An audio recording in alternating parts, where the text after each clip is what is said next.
Nags Head Board of Commissioners, please come to order. Let's begin our meeting with a moment of silence, please.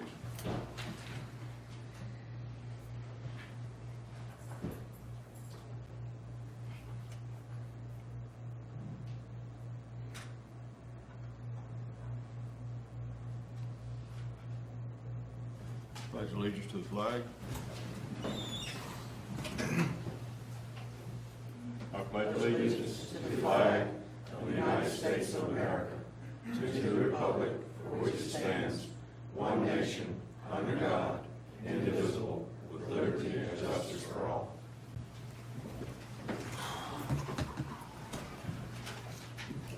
Do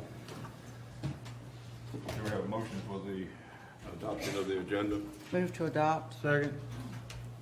Any discussion? Not all in favor, signify by saying aye. Aye. Aye. So ordered. Chief Sort, got a new employee or two. Right. Ben? Morning, Mayor and Board. Good morning, sir. I have a wonderful presentation here for you this morning.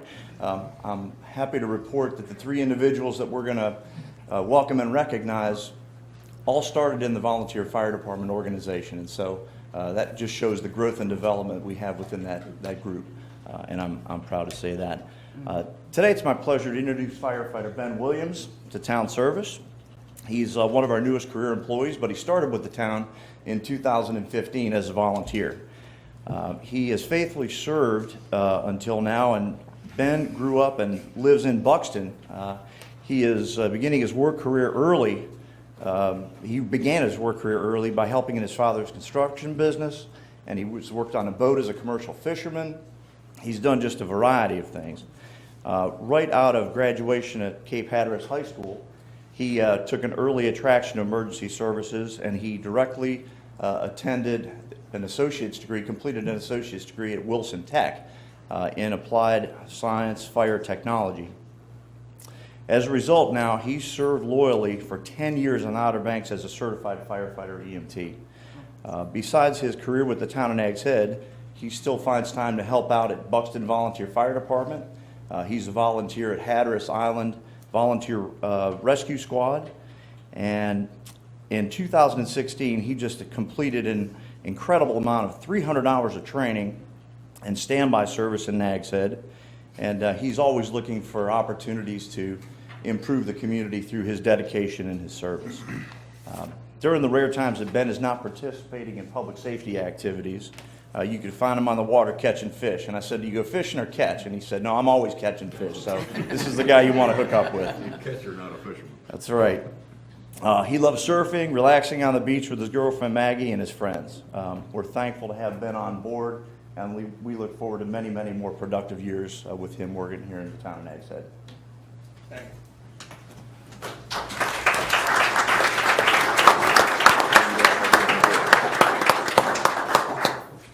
Thank you for coming.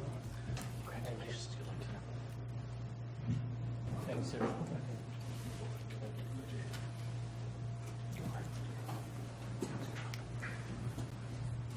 Hey, Chief Sort, you still up? Our next new employee, firefighter EMT Scott Hoover, needs no introduction. I think everybody knows Scott from around town. He's been a volunteer member for 7 years here in Nags Head. He's here with his girlfriend Jamie today.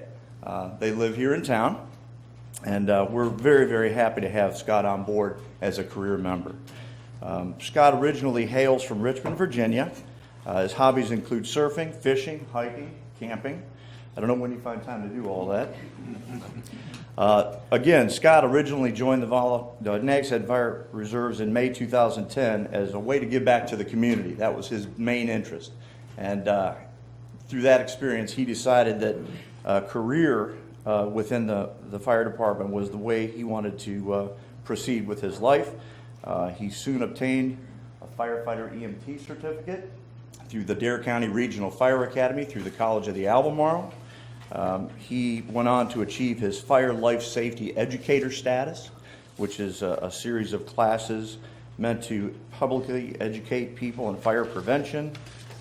He has attended all of the National Fire Academy leadership classes, done an excellent job with that, and he's now a certified ham radio operator. I could go on and on with all the things he's done in 7 years.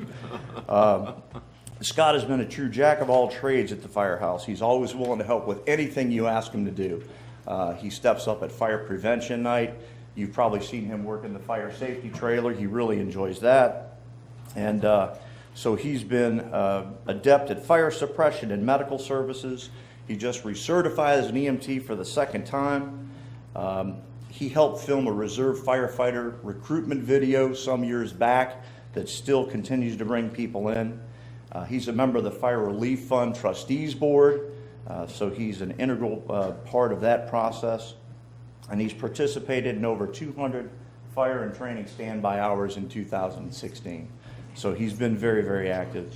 He always returns to major emergencies and disasters. He's genuinely a kind and compassionate man, and he really does care about the community. He's earned the respect of his peers.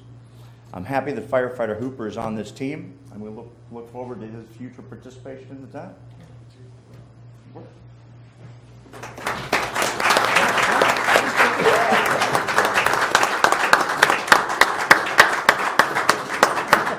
It's good seeing you here instead of behind the bar. Congratulations. Good luck to you.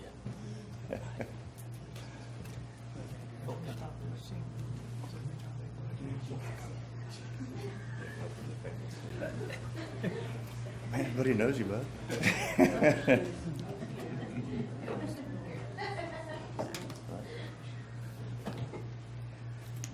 Lastly, Mayor and Board, it's my privilege this morning to congratulate firefighter EMT Donnie Davis on his 5-year anniversary with the town of Nags Head. Donnie resides in town with his wife Jennifer and his 2 children, Cormac and Finnegan. They couldn't be here this morning. They had other things going on. Jennifer did tell me that she would be here for his 30th retirement and recognition. Donnie has an impressive scholastic background, having completed an undergraduate in English literature and a graduate study program in biology, and I believe he's accomplished a few of his PhD level classes as well. So one day we may be calling him Dr. Davis, I don't know. In his spare time, Donnie enjoys spending time with his kids, loves boating, editing videos, taking family trips, but he will tell you, and he said, you can use this, that being hired in Nags Head was one of the happiest days of his life. And so I really think it's great. And how this all started was, I was driving through the neighborhood in 2010, and Donnie flagged me down, and he said, geez, how too can I have a career in the fire service? And I said, well, come on down and join the volunteer fire department. And he did. And soon after, he completed the Dare County Regional Fire Training Academy, became certified as a North Carolina firefighter and EMT. So he continued to volunteer for the department for a few years and was hired in 2012. So we brought him on, and we're most fortunate to have his knowledge and abilities here on board. Firefighter Davis is a detail-oriented and safety-conscious employee. He works hard, stays physically fit, returns to fire calls while off duty. He vigorously pursues new learning skills. He can be counted on in stressful situations and is an excellent fire apparatus operator on his shift. Donnie's an avid boater, as y'all might know, and so he's brought that level of experience to the town with his not only emergency water rescue proficiency, but his assistance in construction of the firefighter skiff in the prior year. So he really helped us put that together. It was past practice to have a boat out for fireworks displays at Nags Head Pier, and Donnie would always sit in that boat, Donnie and another firefighter, and part of his task was, of course, to make sure that if anything happened during the fireworks display, he was there to take care of any emergencies. But the most impressive part of that whole duty was Donnie piloting that boat back through Oregon Inlet in the middle of the night, which just shows his adaptability to really adverse conditions and his response under stressful situations. Firefighter Davis completed 264 fire and medical training hours in 2016, and we all celebrate many more years of his service and future accomplishments here in the town of Nags Head. 30. Look for 30.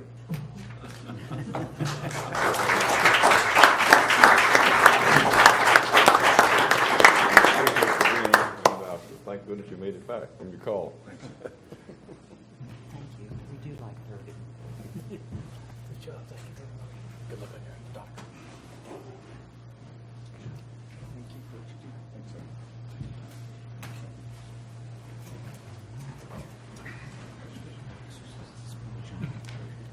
Hey, Ralph.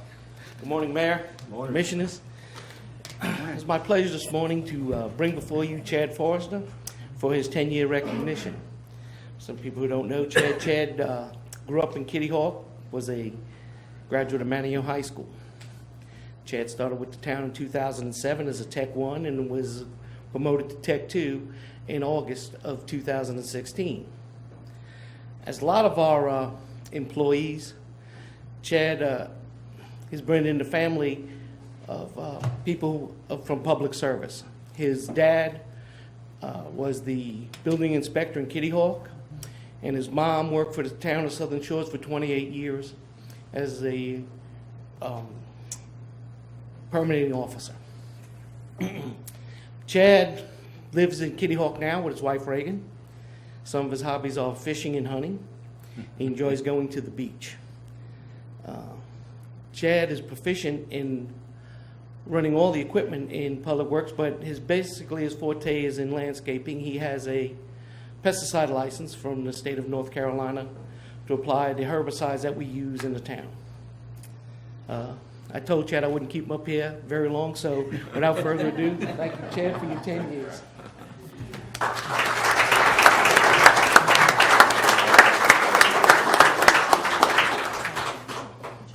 Thanks, Chad. Good job.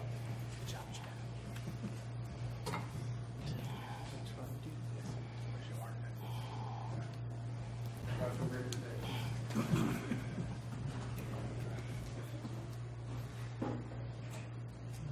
Chief Brinkley, you have an announcement there this morning?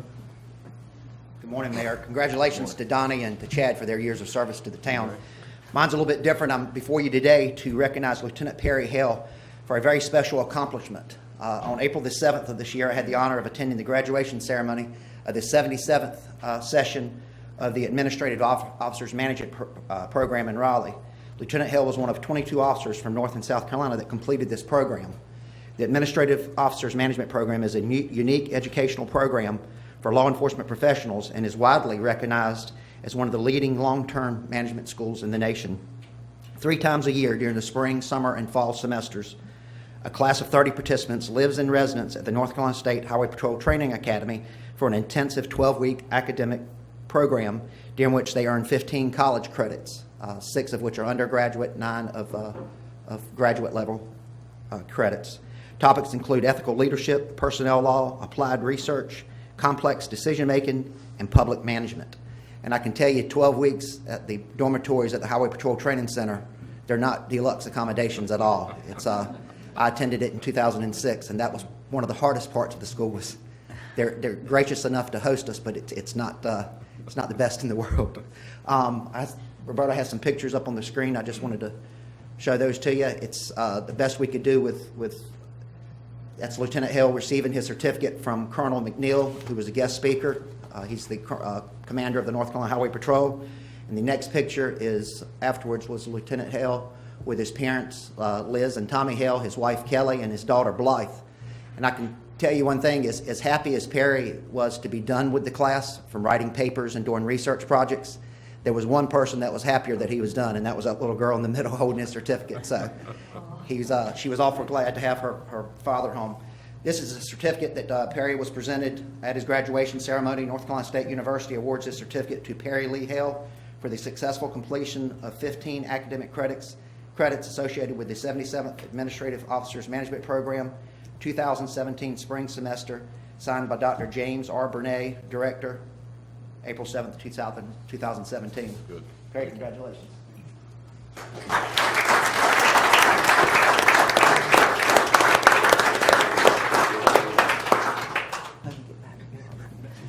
we go. That's it. Good job. Congratulations. Well done, Perry. Congratulations.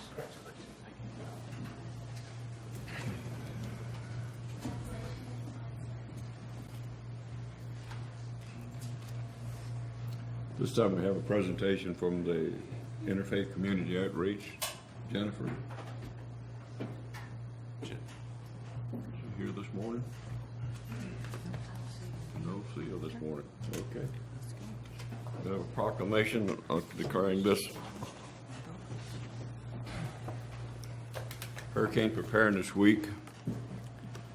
Whereas hurricanes and tropical storms can cause life-threatening hazards such as flooding, storm surge, destructive winds, tornadoes, and landslides. And whereas flooding claims lives every year, usually when motorists attempt to drive through flooded roadways.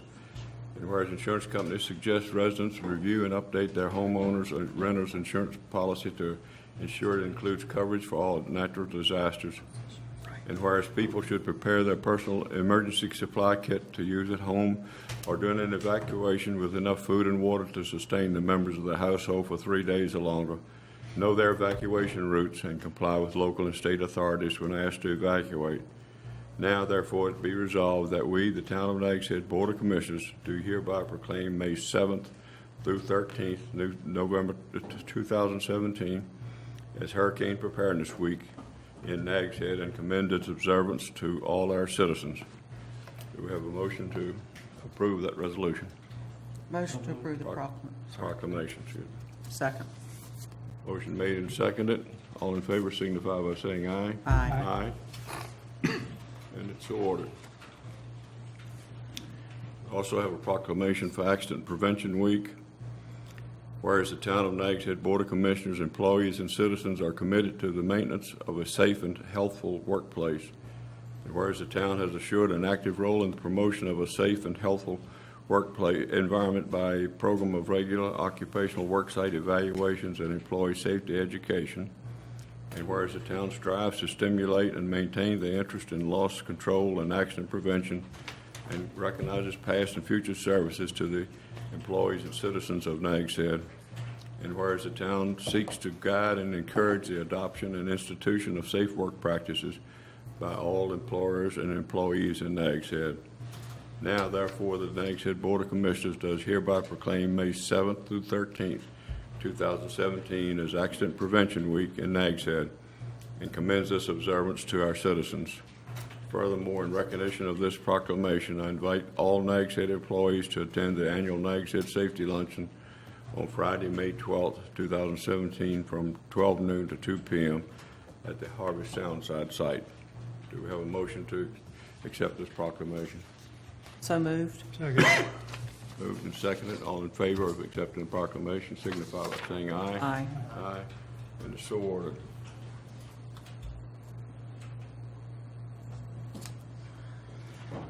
This time we'll have our public comments portion of our agenda. If you want to speak to the board about an item that is not a public hearing later on the agenda, now is the time to do it. I would ask that you hold your comments to no more than 5 minutes, and I'll ask Mr. Lighty if he'll be our timekeeper, please. Yes, sir. Is there anyone who'd like to speak to the board this morning? Yes. Yes. No, come to the mic, please, and state your name and address.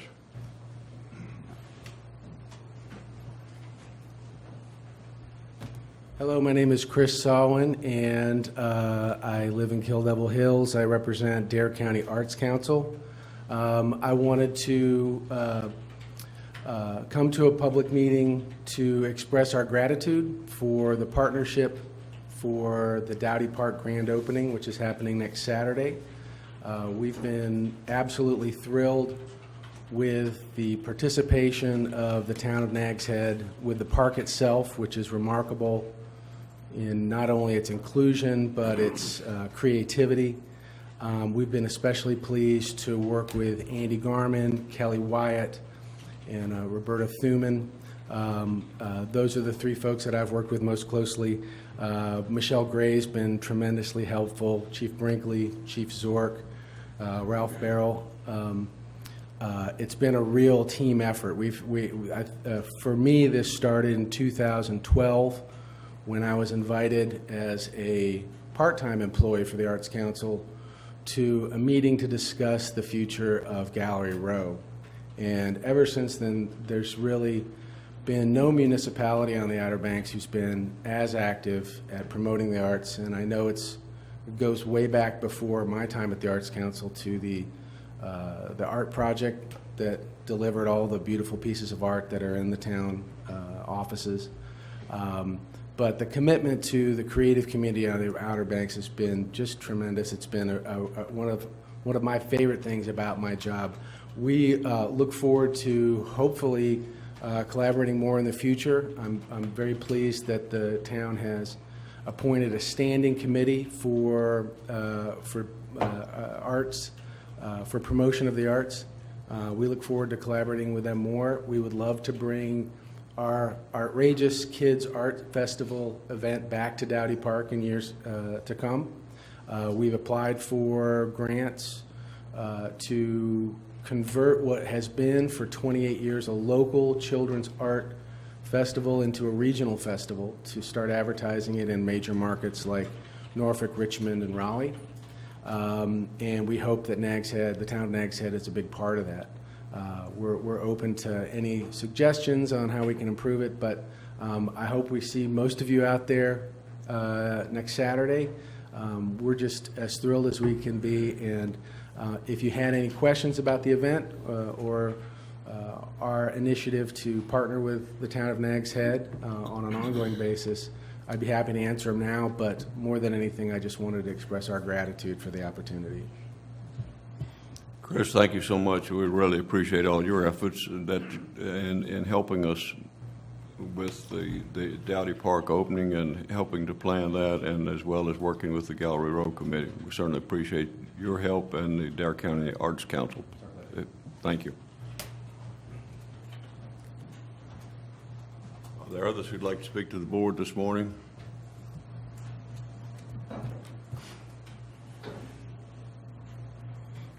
My name is Mike Kelly. I reside at 436 Villa Dunes Drive. I would like to thank the town, and I don't know that the board, I know you are aware of it, but the cooperation that comes from the town staff with the St. Patrick's Day Parade. The parade was held on Sunday, March the 12th this year. It was our 28th annual parade, and I think Nags Head has garnered a great deal of support, and every year it gets stronger. And more this year it got a little more intensive than we wanted to have it, because a week ahead of time, the weather forecaster, I'll tell you what I learned about 25 years ago. You never look at the weather until the Thursday before the parade, and not till about sunset. Then you can begin to do it. But no, technology got in this year, and we decided we knew we were going to know what was going to happen. I'm going to tell you.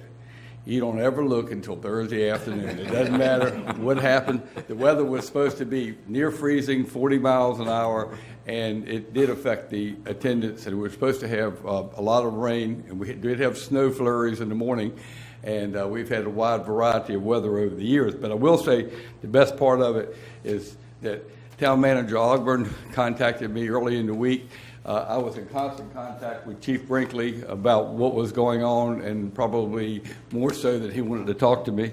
And Ralph Burrell kept up extremely well, and in all aspects. And I would tell you that in every parade that we have, from Carolyn to assist us in some of the administrative portion at the beginning of the organizing, and then again with the rest of the administration and the planning department and police, fire, and public works work extremely well. We've had 28 years. I think that if you can go to a parade and it was not, attendance was affected this year, but if I showed you the pictures of the first parade, we were significantly improved. We expect attendance. We have approximately 85 to 90 units in the parade every year.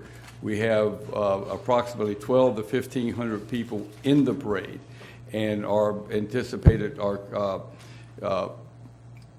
participation or attendance is usually 8,000 to 10,000, very weather dependent. This year it was right at about 5,500 to 6,000, with flurries in the morning, a forecast of rain.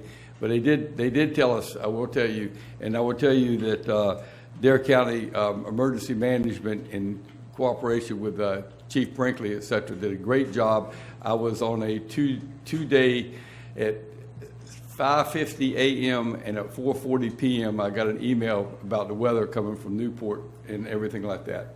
And so it's just about as good as it begins to get. So I would just like to thank you again. I don't come up every year because you get tired of listening to me. And so this year I feel like we're doing that, and we are excited about the 29th parade. I can't tell you what the date is because I should have looked at that ahead of time. We have a couple of different groups that we contact and see when they're available and what their conflicting schedules are. When we do that, we will announce the parade by early June this year. I know you can't wait. Okay. So, thank you very much. Mike, we thank you for heading that up all these years. It's really a real starter event for Nags Head. We have a lot of people that come in to see that parade, and we certainly appreciate all the help that you have done heading that up for 28 years, and we look forward to another 28 years. Get your tongue out of your Is there anyone else who'd like to come for public comment at this time? Yeah, Bob, Mr. Oakes?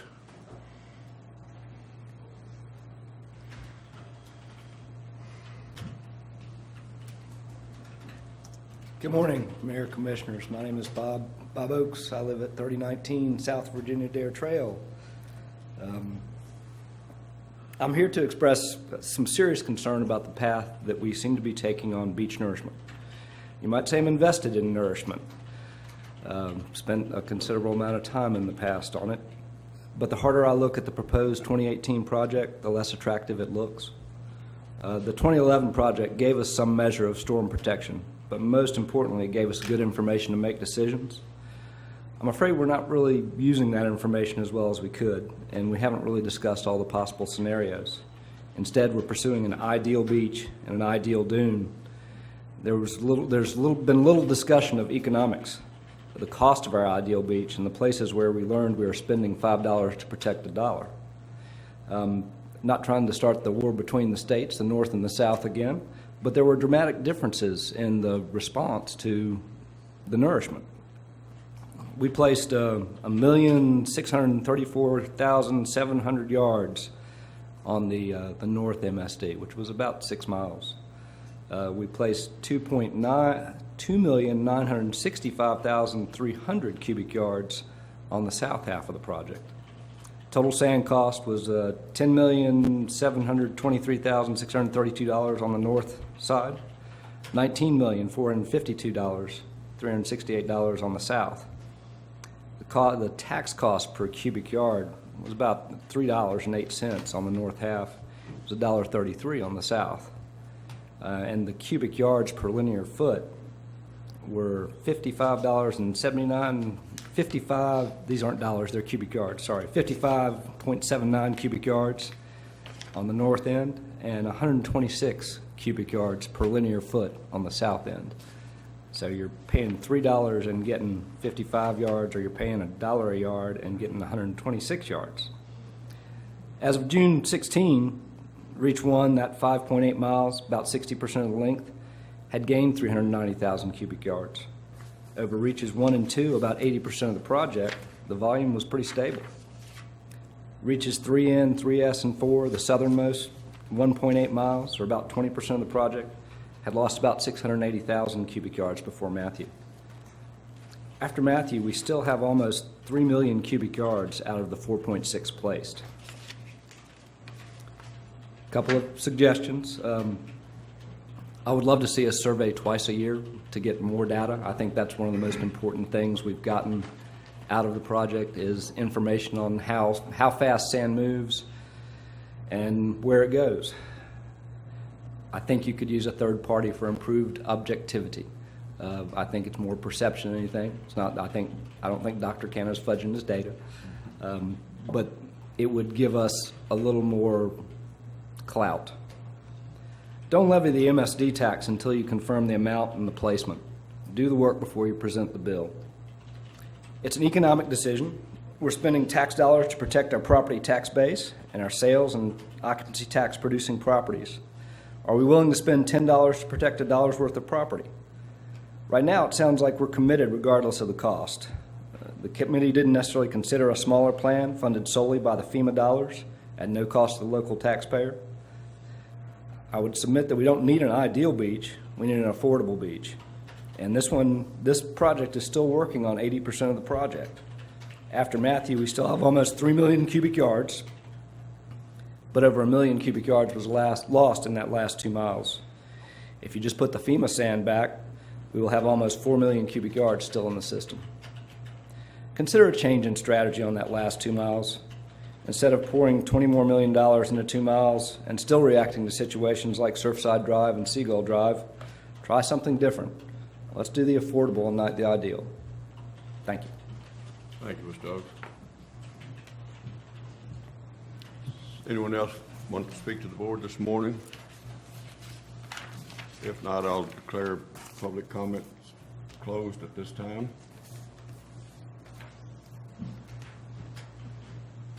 Next item is our consent agenda. Do we have a motion to accept the consent agenda? So moved. Second. Moved and seconded. Any discussion? Not if all in favor of accepting the consent agenda, please signify by saying aye. Aye. Aye. Opposed, like sign.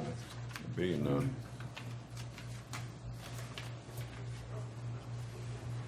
This time we'll have a public hearing to consider zoning ordinance text amendment submitted by Stephanie Morgan, Dr. Veterinary Medicine, to amend the Town Code Section 48409B.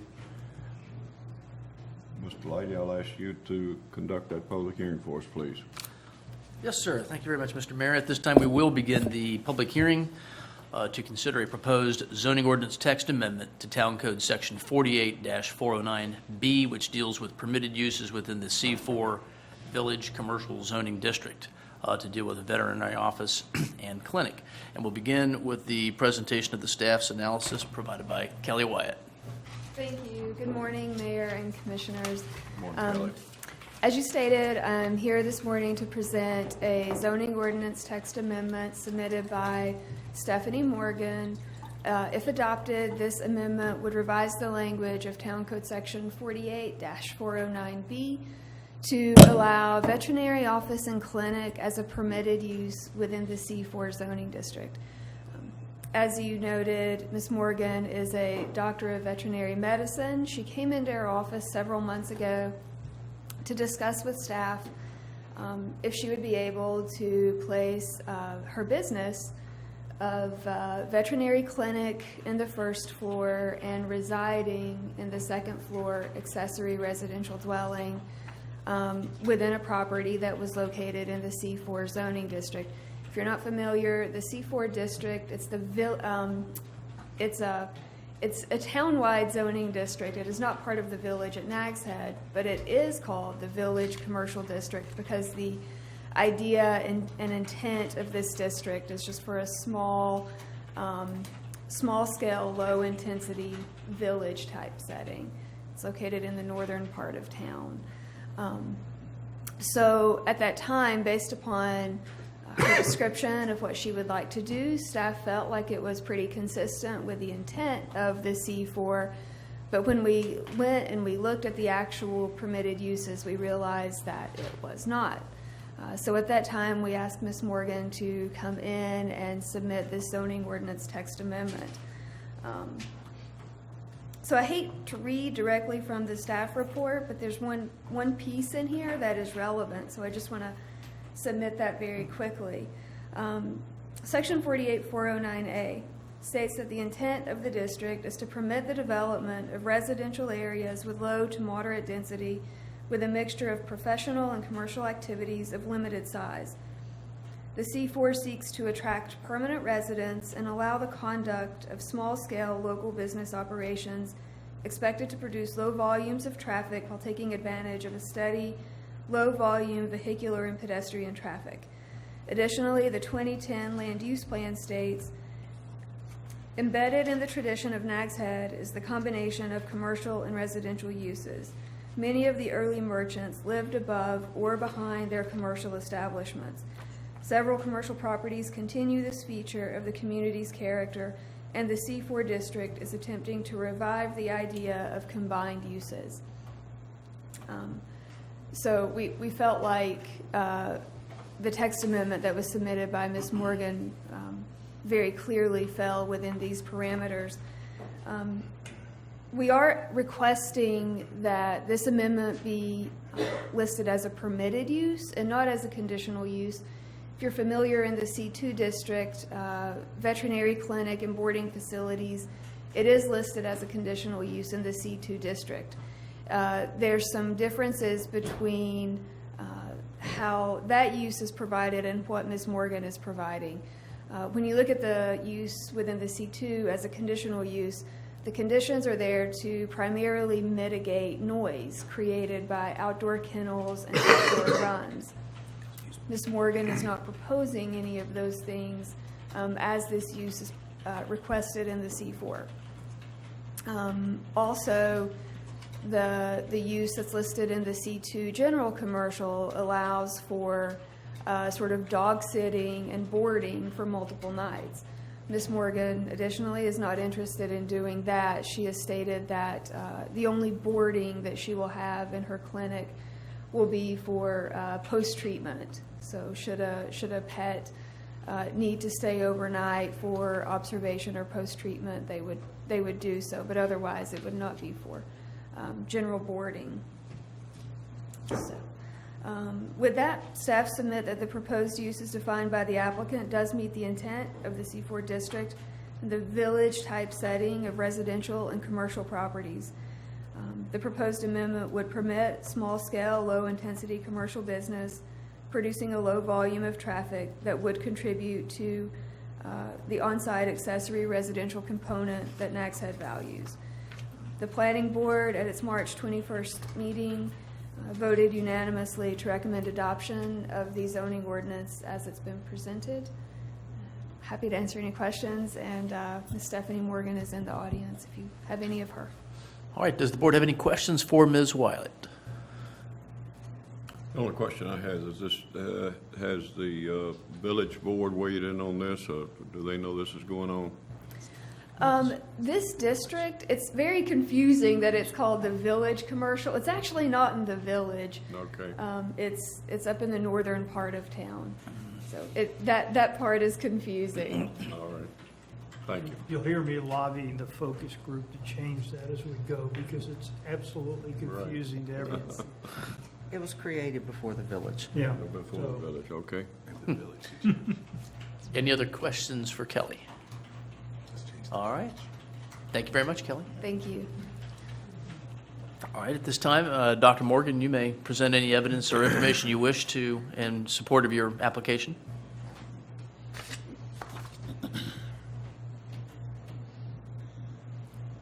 Hi, I'm Dr. Stephanie Morgan. I just wanted to come up here today in support of this. Kelly's been a great help to us, and I just wanted to answer any questions because I know when most people hear veterinary clinic, they immediately think barking and noise.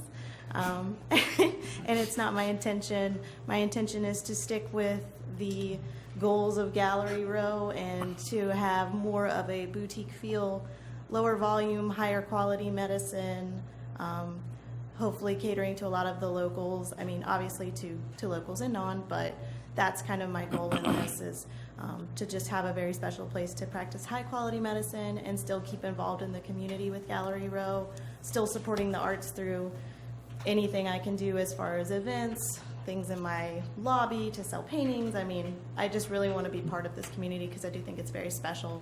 And I like the living within the business. So I don't want anything too loud there because I'm going to be living above it. So, but are there any questions I can answer to help you guys to see the vision for this? Any questions for Dr. Morgan? Okay, thank you. No? All right. Thank you very much. All right. Would any member of the public care to comment on this proposed text amendment at this time? If so, this is your opportunity. If not, Mr. Cornwell, anything from the planning board? All right. Does the board wish to receive any other information about this before it begins deliberations? All right. At this time, we will conclude the public hearing on this matter, and the board may consider adoption of this proposed zoning ordinance text amendment. Any discussion? I think this fits with something the town's been encouraging for a long time, which is owner-occupied businesses, which is business on the first floor and residential on the second or third floors, depending on the height of the building. And I would support this change wholeheartedly. I agree, because it's something new happening in that whole corridor that we want to try and pick up. So this is a way to kickstart that. Good. I agree. I think it's a great business development opportunity for the town. Well, I think so too. That's exactly the direction that we are wanting to head. Do we have a motion? Make a motion that we adopt this zoning ordinance text amendment to amend Town Code 48409B9 to permit veterinary office and clinic as permitted use within the C4 Village Commercial Zoning District. Second. Motion made and second. Any discussion on the motion? Not all in favor signify by saying aye. Aye. Opposed, like sign, and there being none. Next is a public hearing to consider the zoning ordinance text amendment establishing the table listing of permitted and prohibited uses within the town. Mr. Lighty, I'll ask you to conduct that public hearing for us, please. Yes, sir. Mr. Mayor, at this time, we will begin the public hearing to consider the proposed zoning ordinance text amendments that would establish a table listing of permitted and prohibited uses throughout the town. And for the board's consideration, we'll begin with the presentation of the staff's analysis presented by Kelly Wyatt. Thank you. Wow, this is a really long, lengthy, complex document. I'm honestly not sure where to begin. If I get off track, someone just rein me in.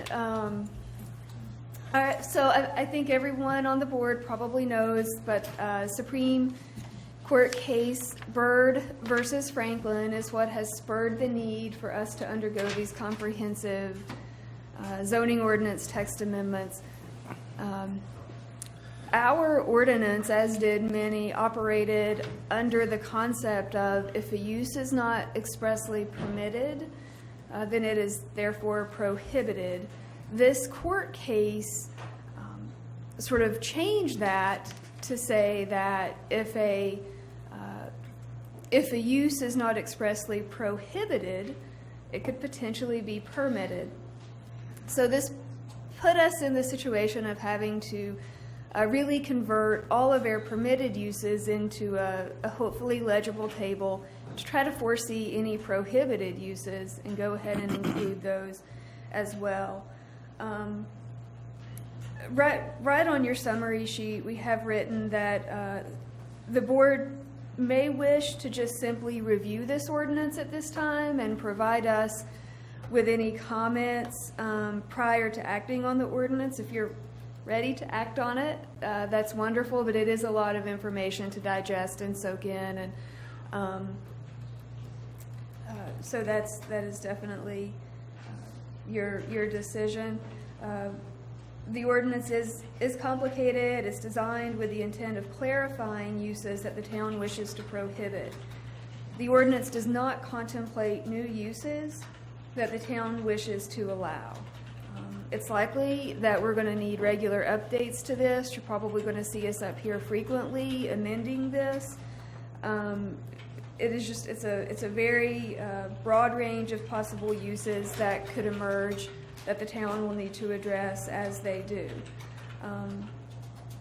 As we went through this, it was very clear that there are several portions of this, inconsistencies and terminology, definitions, etc., that need to be encompassed probably under the broader comprehensive plan and UDO.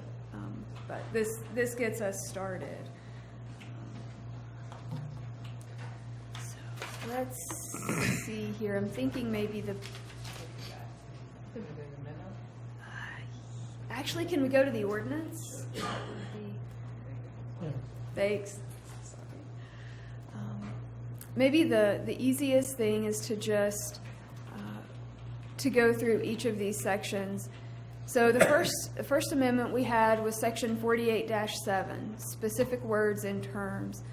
And this is just where we went ahead and created definitions for uses that we didn't already have within the code, but uses that we included. Fine craft and folk art, flyboard, and jetpack are the uses that definitions were created for. You'll see it later on in the actual table that has been presented. But we did go ahead and prohibit jetpack and flyboard, given that this board has recently reviewed a similar text amendment and recommended denial. So we went ahead and included that in there. Section 48401, adoption.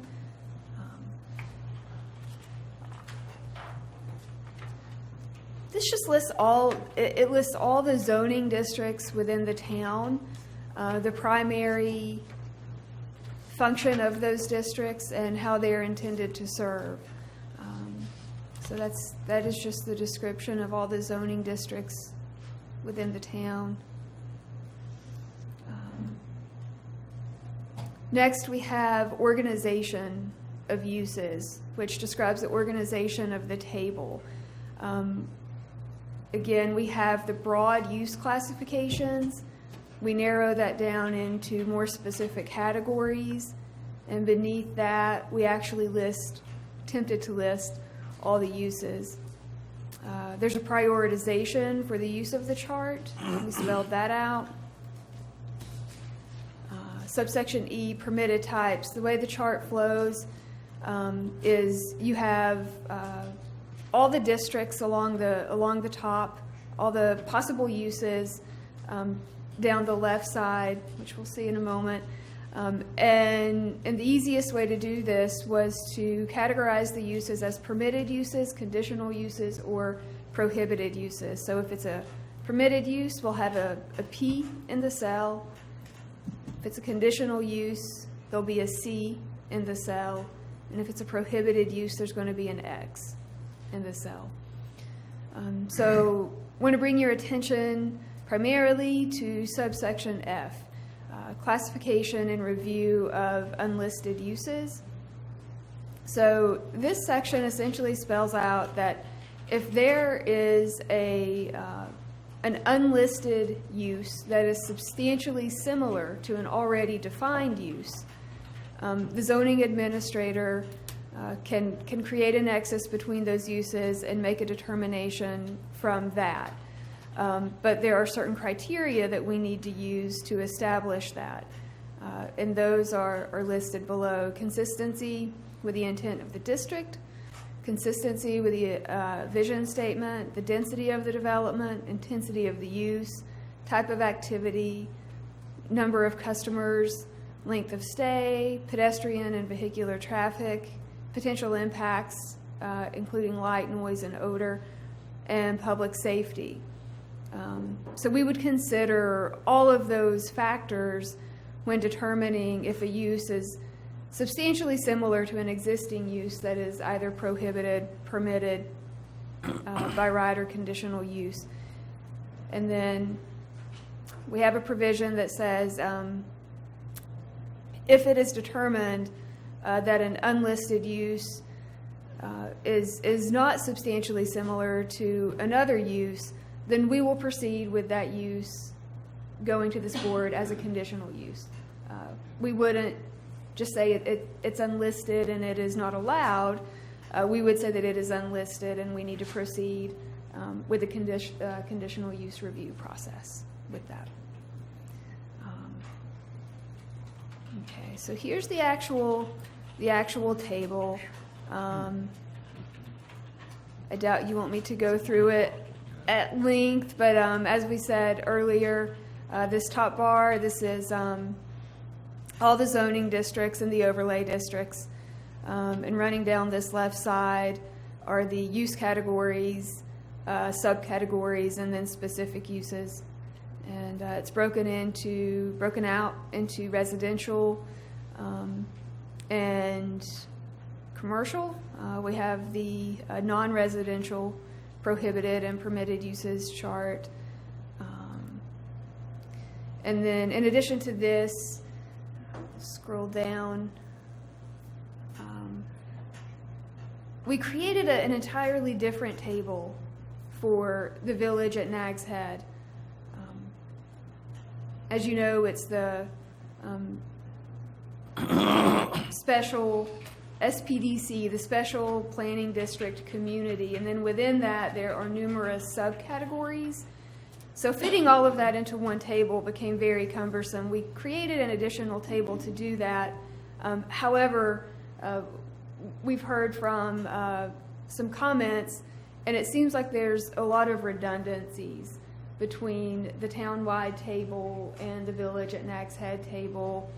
So we've already identified, we believe, a way that we can sort of tighten that up and eliminate a lot of those redundancies simply by adding the SPDC general broad category within this main table, and then just really focusing on the permitted uses separately within the village.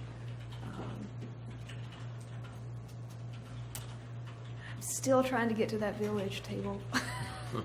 It's a lot to go through. It's a long ways to get there. It's in there somewhere. Oh, I bet this is it. Nope. Did I go past it? Okay.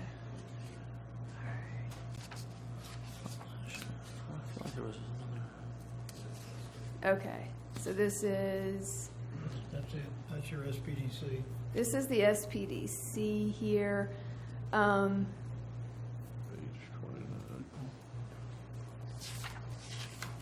Yeah, so this would be a good example here. A lot of X's. A lot of X's in there. That might be unnecessary. Where you have a use within the village at Nags Head, where it is just prohibited across the board in every district, we've already identified where we can go in and create a new line in that main table of just SPDC and put an X there, and just really focus on those uses that are permitted in one of the districts. And I think that will shorten this table up pretty significantly.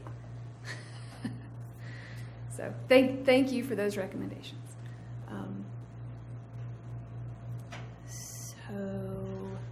Again, while I'm doing this, this table just reflects what's already in the zoning ordinance, and then those uses that we've had recent history with denial of the use that didn't entertain any brand new uses. That's something that we'll need to move into later on.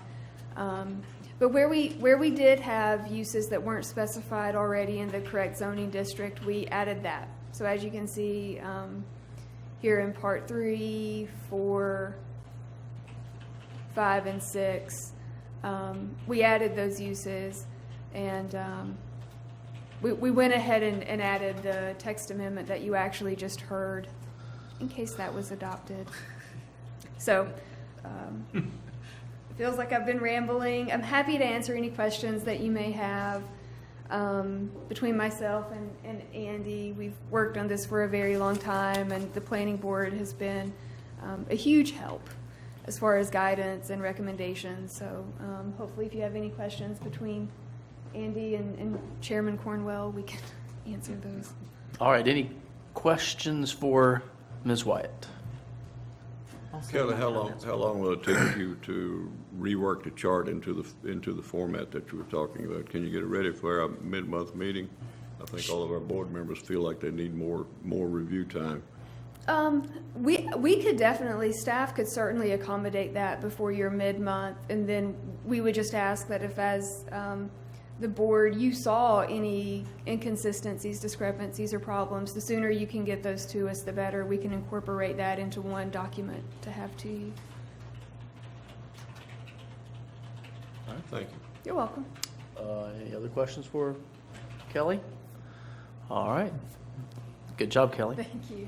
All right, any other information from staff at this time? Would any member of the public care to comment on this at this time? Mr. Cornwell, do you have any comments you would like to share with the board? No, sir, only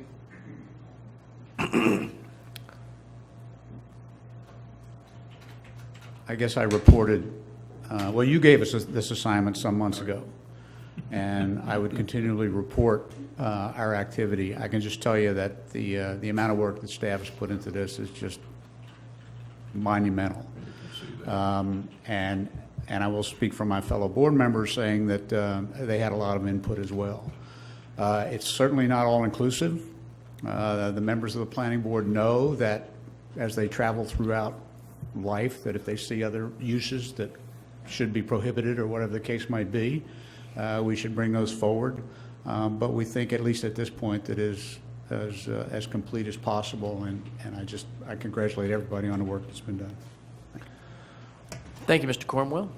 All right, does the board wish to receive any other information about this at this time? All right, if not, we will conclude the public hearing at this time, and the board may consider this. Oh, I'm sorry. I want to say something. Oh, yes, Mr. Kelly. I'm sorry, I didn't. I apologize. I've never seen you reluctant to speak before. I'm surprised you didn't get right up there. I was having deference to you. Yeah, I apologize. Okay. Again, Michael Kelly, 436 Villadunias Drive. I agree with Kelly Wyatt, and I agree with Mr. Cornwell. This is an in-depth piece, and it has a lot of moving parts to it. And so I may be redundant, and I may be addressing something that doesn't need to be addressed because there were so many moving parts that I couldn't quite get handle on everything. The thing is I'm just like everybody else. I'm going to talk about the part that's more addressing my particular business and my particular residential and where I work and where I live. So just to begin to say about this, there's no mention in restaurants. There's no mention about off-premise catering. I was concerned about in the warehousing part. There was something about storage of outdoor equipment and let's see, that was storage of vehicles and equipment and other goods outside. And those are the kind of things that I have numerous trucks that are stored in back in a pig cooker, and you have a lot of different things that it begin to have. We have tried over the years, we have where things were sitting out. Now we have a lot of things that we've put additions to the restaurant and some other buildings. So that's something that may want to be delivered, but in Kelly's addressing, where Kelly is, there she is, her addressing that there is a part where it's not really a business that we do, but it's sort of like a business like we do. But I felt like I still needed to say it, because if I didn't say it, then I'll be kicking myself in the butt when something happens to it. Okay, the other part is I do know, and this is something that's probably changed, nightclubs is an interesting category. Someone may think that Kelly's has a nightclub. I think some days Kelly's has a nightclub, some days it doesn't, and that's probably a definition type of thing. It's a whole lot bigger thing, and there's no allowance for nightclubs or anything within the town. I think that's another item. Probably this also is an item that I've concerned about over the years. And I think this is a good time. This kind of a document, to me, in my feeble mind, is sort of addresses a need for doing this, is a reevaluation of what we have in our town zoning ordinance. I think that right now between the highways, pretty much from the northern limit, without pretty much, not 100%, down to Wellbone, everything between the highways is C2 commercial. It's not C2 commercial. Just as I said, with my own particular instance, myself and Frank Gajar owned the Arrested by George property, which turned into George's Junction property. I worked for Galleon Esplanade for 5 years, and the block north of that they also own. They're both, I do know that the block that Frank and I developed during the recession and after the damage to the property at Post Isabel, that we had 18 lots. At present, of the 18 lots, 16 are developed. One is under contract that I know of. The other one I'm not sure about. And there are at least 13 different owners. That is not a C2 piece of property.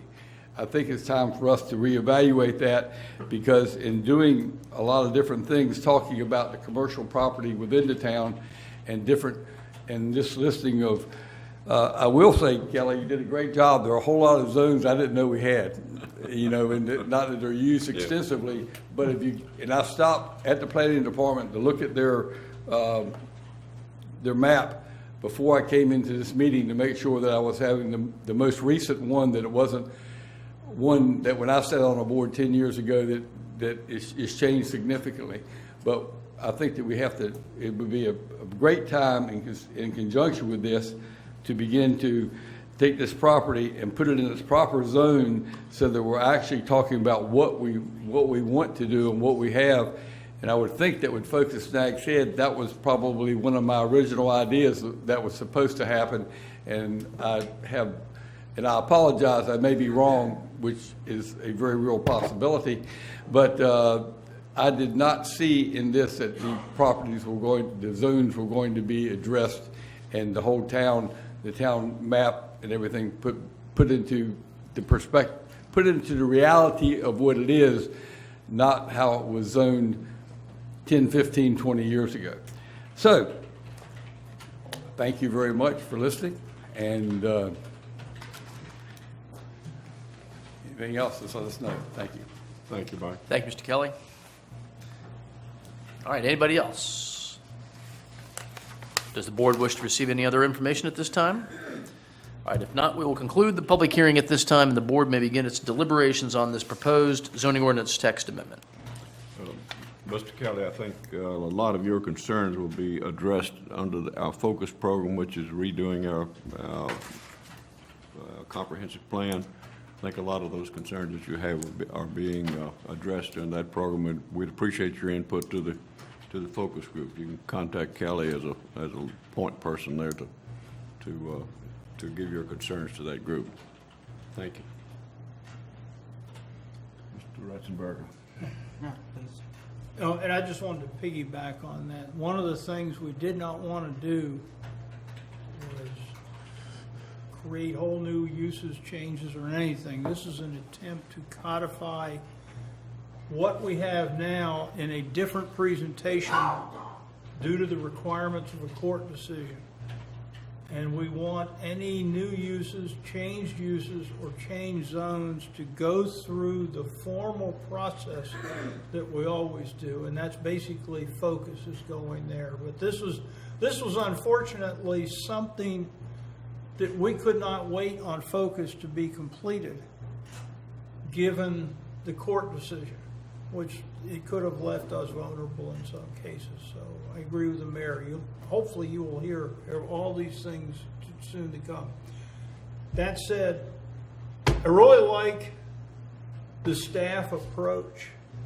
The beginning of the ordinance, the first part is particularly F, Bolegs F, which is how they're going to handle new cases coming in. I think the approach laid out here is excellent, and certainly commend them for the amount of work.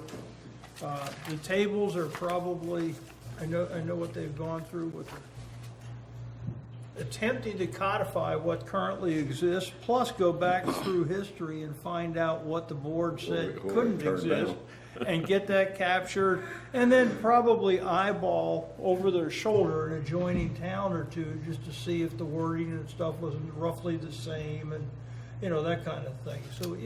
So I think they've done a good job there. The question of the formatting is something they can look at. But I think that for everybody, this is not a place for new. This is not a thing for new ideas.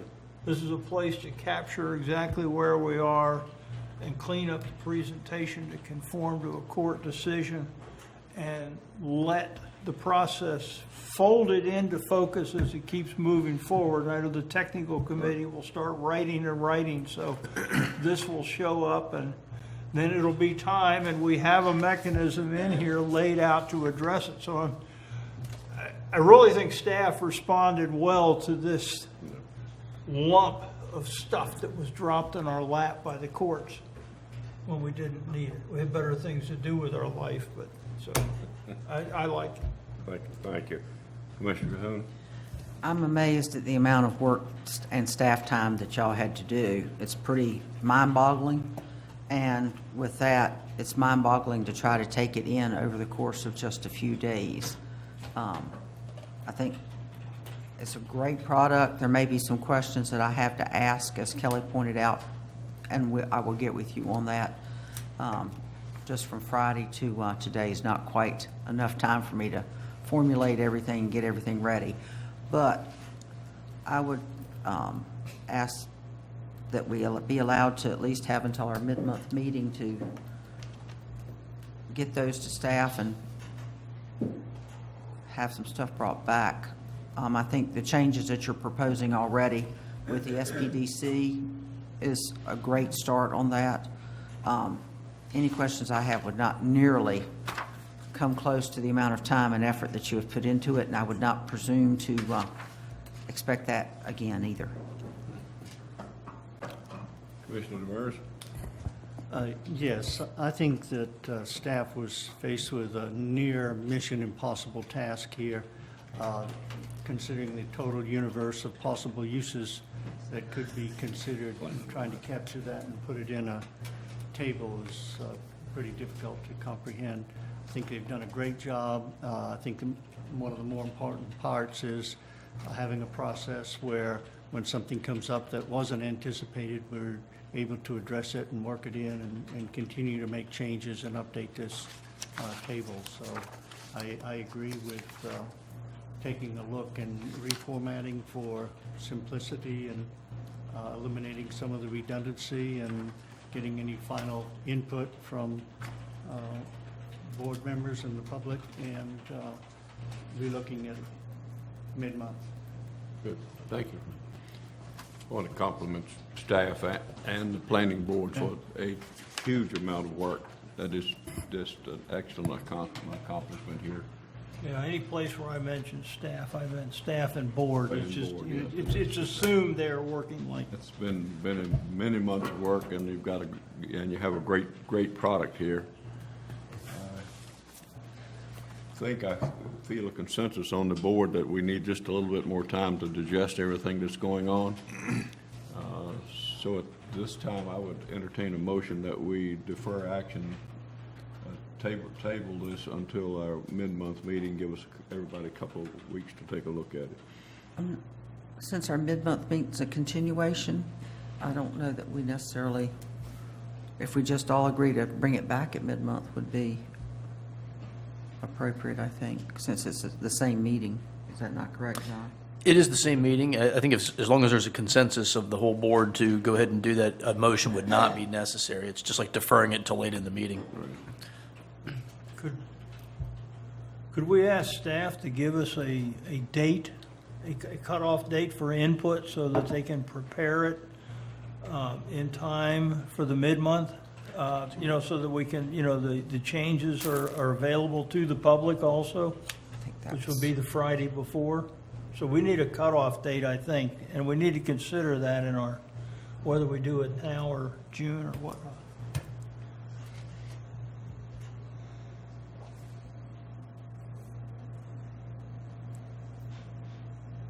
One week from today? Yeah, I mean, the packet would be, we would be trying to get the packet together by the 9th for the Right. month, is that right? Yeah, that's what I was looking at. The 11th? Okay, so if we could have comments by Wednesday, 1 week from today. 1 week from today? Okay. Comments by Wednesday the 10th.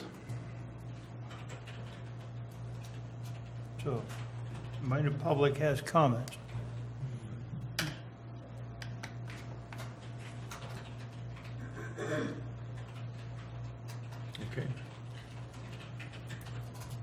Okay. I think I probably prefer that we go on and have a formal motion that we table until mid-month meeting, and so we can follow this more closely.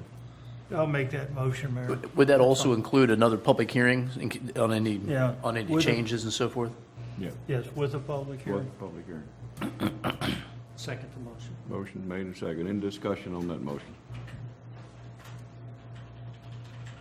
If not, all in favor of tabling this issue to our mid-month meeting and have an additional Public hearing at that time with changes, signify by saying aye. Aye. Aye. Opposed, like sign, it's so ordered.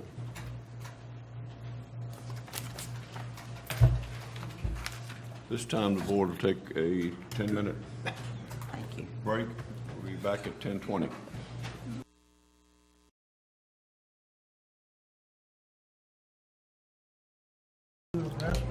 Okay. Because it's written in. Board of Commissioners back in session.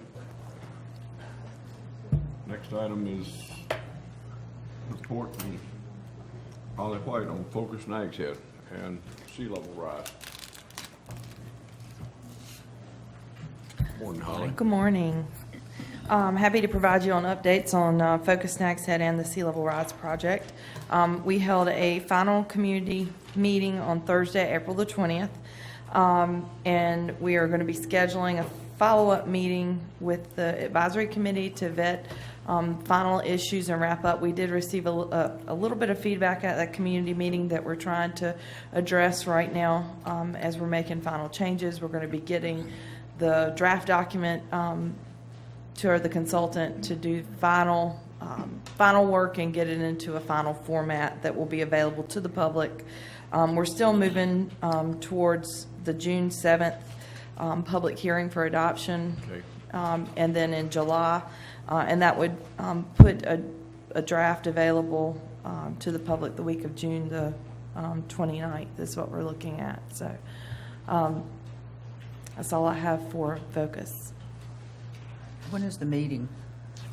I don't have it scheduled yet. I'm going to have to Because I thought I saw an email that said it was going to be scheduled sometime this week, I thought. I'm got to send out a doodle poll to the committee members and see which date works best for them, but I'm looking at sometime in the next 2 weeks. Just be careful. We have a big holiday coming up and people are very busy. Okay. All right. Okay, but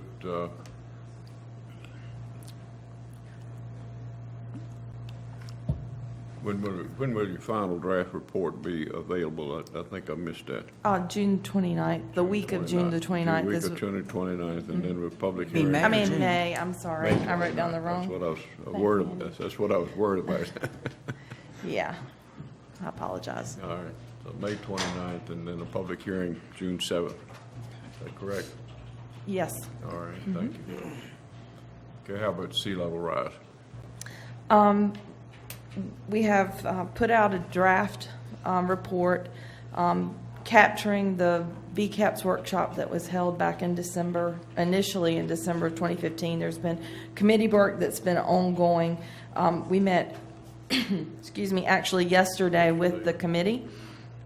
And we did receive a fair number of modifications, lots of good feedback about how to best move this document forward. So in the next few weeks, staff and Sea Grant will be working to make the necessary changes to that draft report and bring that forward to the board. We're hoping that we're going to be able to handle verifying the changes with the committee through maybe an email process. There may have to be an additional meeting if the changes can't be handled through email, but we're gonna try to handle it via email first. So we're gonna look at bringing that back to the board in July for presentation of that report. Okay, good. Good to see that getting wrapped up. Yeah, just let me add to that, because we had the meeting yesterday. Right. And the interesting part, when you sort through everything, which is really kind of what we did, there was a lot there, and we tried to prioritize it. The top things that bubbled, or the things that bubbled to the top from the committee, just happened to coincide with the things that we have working programs for already. And so that kind of validates some of the things we've done about wastewater, stormwater, the management plans, shoreline management, the whole nine, that kind of thing. It shows that we've been working toward them, and that's so somewhat of a confirmation, but there's more to go. So, Good. Any questions for Holly? Thank you very much. Thank you. Appreciate all the work you're doing.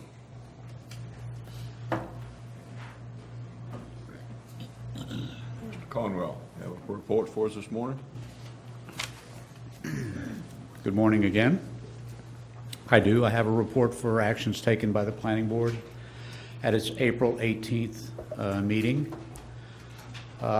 We approved or recommended approval of a text amendment to permit the following use in the C2 commercial zoning district. And that appeared as part of the request for public hearing in your that was in the packet today. And that is metaphysical wellness services, life coaching, hypnosis, and intuitive readings.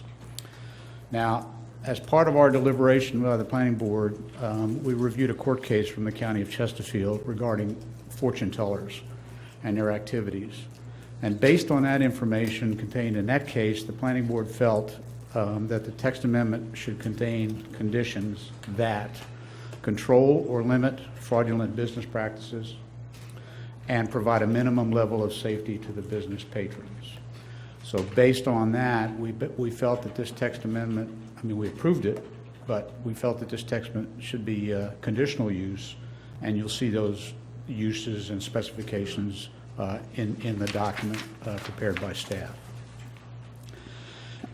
And then we continued our discussion of the Commercial Recreation Overlay District, which Andy talked about and got feedback from you all at last month's meeting. And it was the Planning Board's decision that we should just allow the character and the function of that district to be addressed during the drafting of the UDO, of the Unified Development Ordinance, except for one piece, and that is the definitions of marinas, docks, and boat slips seem to be a little bit confusing, and we're going to look at that at our next meeting. Very good. And that's all I have for you. Any questions for Mr. Cornwell? Thank you. Mark, I'd like to make sure you thank the Planning Board for all the work they did on permitted uses and non-permitted uses. That was a huge amount of work, and we certainly appreciate it. Down to the new business committee reports. Commissioner Ratzenberger, you have an ARPO report. Yes, Mayor. I'll try to go through quickly. Met last Wednesday, the 26th. There were 4 pieces of legislation that related, or we thought related to us, but this turned out to go through very quickly. Somebody put in a piece of legislation about an attendance policy. And now, you know, and if you, and well, the bad part is that the sad part of this thing, if you don't, you know, if you miss 2 meetings, and this applied to the TAC at least, if you miss 2 meetings, you were to be dropped immediately. Therefore, your county or your municipality would be unrepresented that year and the following year, which fortunately the sponsor pulled that. He obviously heard something before we got a hold of it because we were really fired up. There was another piece of legislation on ferries which caught us by surprise, but it turned out to be a private ferry down in Bald Head that they're trying to preserve, that's family owned, and they're trying to preserve a way for it to continue on, etc. But it looked like they were setting up transit authorities for ferries throughout the system, and a big hole. Anyway, finished. Mega projects is in the legislature, and we simply repeated the position that we have also echoed, that we don't want the mega money to come out of local funds, etc. And the last one was the score weighting, which again doesn't really impact us. We play well with DOT Division 1, and we'd already provided input and let it go. So that was a lot calmer. We went through and confirmed our methodology that we had approved in 2016, that we would carry it forward to 2017. This is the ARPO methodology, in particular the piece that allows us to deviate from our own numbers, from the numbers, if we feel that the numbers are giving us a bad project, which is entirely possible. Stuff is simply not ready to be done, and we would be forced to vote for something that can't happen. So we're happy with that. We will have a meeting in June. ARPO is coming down here in June, and we'll get together, us folks south of the Sound and north of the Sound will do another one, just to go over all their projects and numbers and see if anything pops up or any adjustments can be made and that kind of thing. So we'll do that. The one thing we did do that, at the request of the guys from Terrell, is they're putting together a bunch of numbers about the usage on Alligator River Bridge, and they're trying to drive the priority up. And I've already talked to Mayor Pro Tem Walters about the tourism board input and that. And I mean, so I think that's working. Folks are very concerned about it. And it was split in pieces in this, but DOT is still telling us that the easy way toward money is to put in a 2-lane replacement bridge. Now, and the interesting part about this is it's not a replacement in place. It's a replacement next to it. And it could be a different bridge, so maybe higher, and we leave the other one wide open, and you know, so eliminates issues. And then you can get a second 2-lane bridge as new construction later, which makes you 4-lane. But DOT still thinks, and we're just on that. That's become an issue within the ARPO, is to get to solve the evacuation and transportation problem coming from the west. And that tied to some rather interesting discussions of the dam park, which is the water park up here, which a lot of people are calling it now.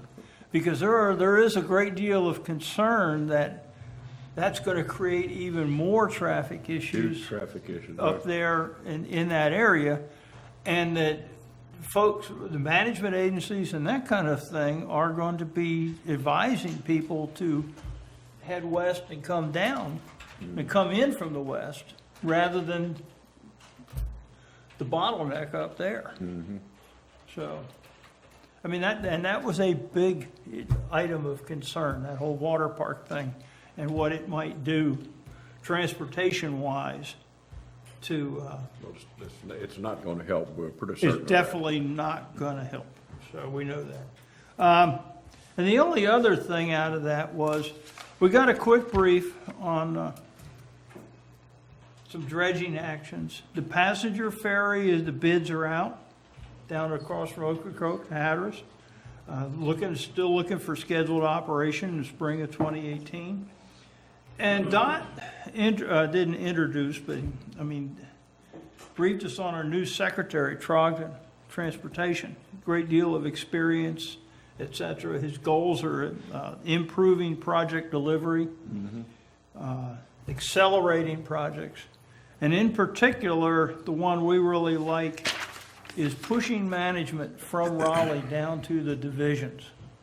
And since we have such a wonderful relationship with Division 1, that can only help within the Northeast down here. So we're, you know, appearance of roadways and safety are a couple other issues.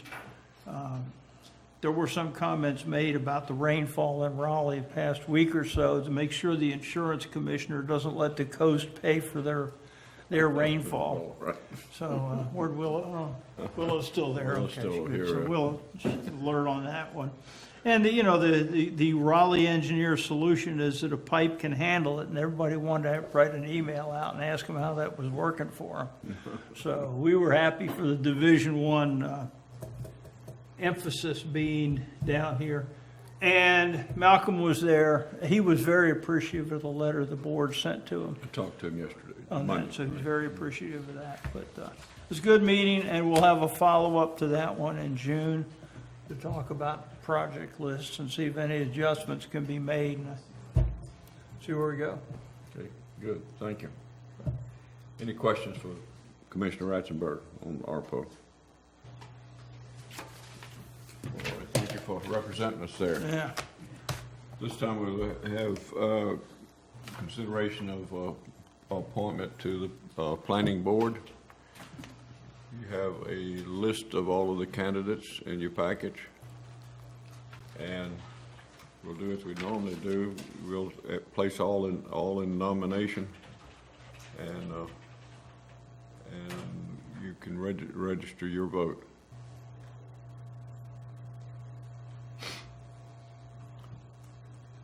Commissioner Cahoon? Dave Elder. Commissioner Ratzenberger? That's good. Dave Elder? Commissioner Demers? I'm okay with Dave Elder. And I'll also go with Dave Elder, so that's about a vote of 4-0. We will appoint Dave Elder to the planning board.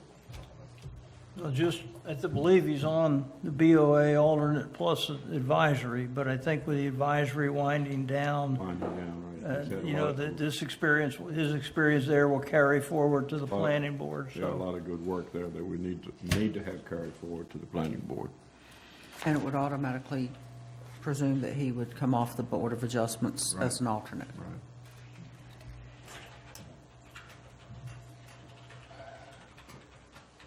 Andy, you have a consideration of a resolution exempting the sanitation wash basin oil separator design?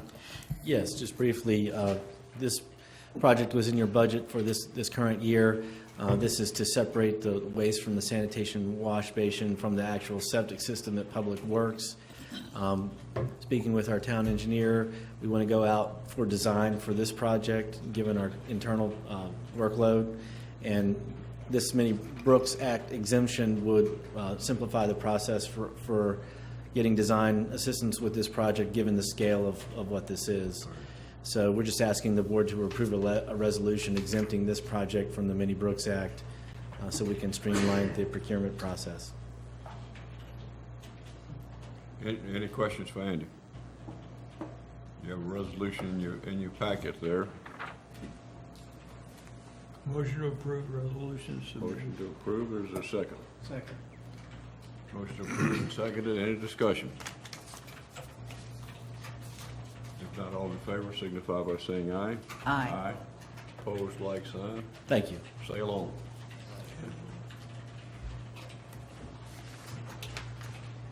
Mr. Ogden, you have a request for us this morning. Mayor, before you act, I'd like to be recused from this discussion, please.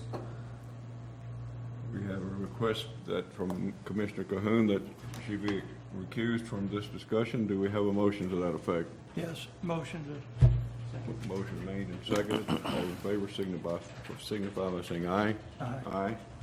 Thank you. You're recused. You're recused. We'll notify you when you come back.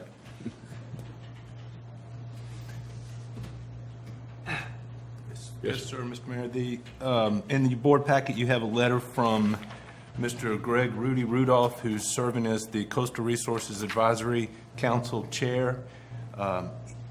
He is asking for the board and all coastal local governments to consider two requests. One is to provide the CRAC a list of what he describes as a wish list. What are your local communities' 2 or more top coastal issues that may be of assistance in coordination with the administrative staff at CAMA? CRAC is the advisory council to the Coastal Resources Commission. They're looking for some potential items that are of concern and of importance to us that they can take up and advise the CRC on. And they're also looking for potential nominations to their council. At present, there are 16 CRAC members, and they have 4 vacancies. So the request before you is to offer up some issues and topics that you wish for them to take up, as well as potential names to be nominated onto the CRAC. In your packet, we have listed some potential topics. There may be others that the board wishes to offer, but some of these are long-standing, have been long-term wish lists for the town. Others are a little bit smaller in nature that may pick up more traction. Mm-hmm.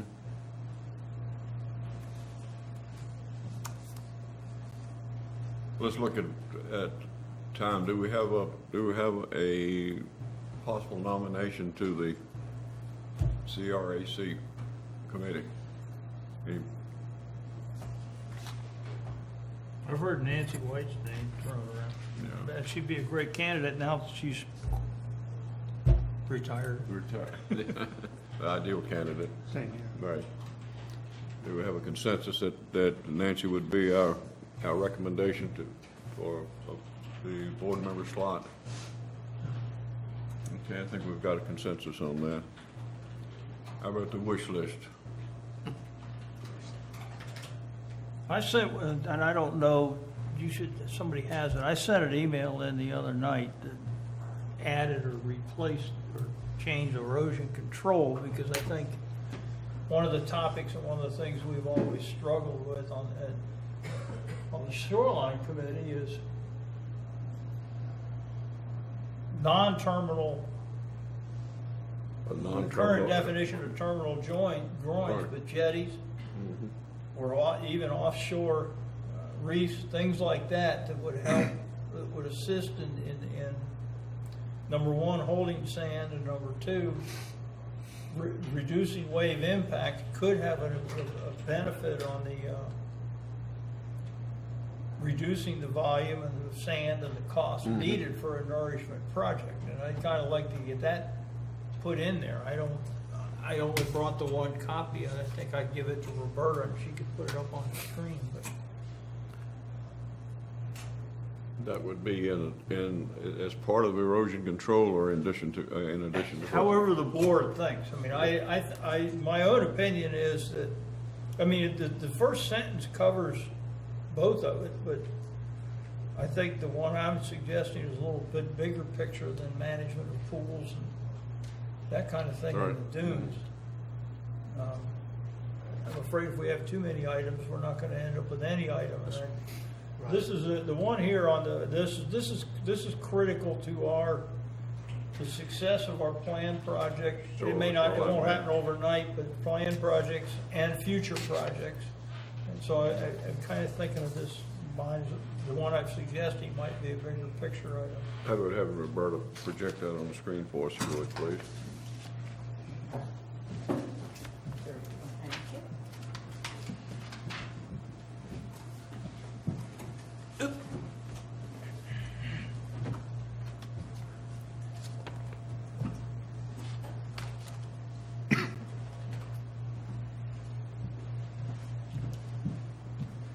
So this is really roughed out, but we still want to prohibit fixed hardened structures. But we do need to look at alternate devices to manage erosion by mitigating ocean effects. And here's two items. And again, these were talked about at shoreline. Right. Non-terminal groin or similar that will allow a project to anchor on one end, but not cause too much damage what's on the other side. Right. Okay. And there are options. And I mentioned the quandary we have on the south part of town and the Park Service. And this is probably something that any of the other dare towns now to the north will be facing with their projects. So we appreciate them sending us sand. Well, I understand that, but it may not make it here for a while. It's just like us. We don't really fill the inlet, so we may not have duck sand down here for quite a while. And then the other simply is some sort of offshore barriers that would help. But we want to be sure that these are allowed close enough inshore to do the function. Mm-hmm. You know, not kept far out, but they've got to be break wave action close to shore. Yeah, wave action close to shore. But if we look at the sand box, then we want those things to help fill or protect the sand box in there. So. Which in our case could put that structure within 1,500 feet of the beach. Would need to put it within minimum of 1,500. So, so that, I mean, we need to be able to get it in here where it does some good without.